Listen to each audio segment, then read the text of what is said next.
Минтимир Шаймиевна 85 яшьлек юбилейы белән шулай ук Дәүләт Советы рәисе Фәрит Мөхәммәтшин да котлады. Татарстан җире шундый.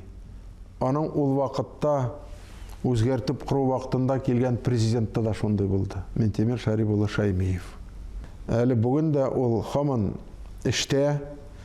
Менә әйтик, татар телен полилингваль мәктәпләрне төзү буенча бүгенге президент Рустам Нургали улы Миниханов белән бик тату аңлашып, бик рәхмәт аңарга менә бу бурычларны бергәләп эшләгәч, алар дөньяга ашалар.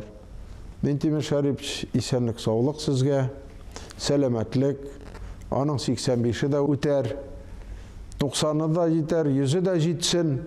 Бергәләп, менә шулай сезнең җыелган акыл фикерләрегезне бергәләп киңәшләшеп эшләгәндә республиканың уңышлары алда күзгә күренеп тора. Туган көнегез белән.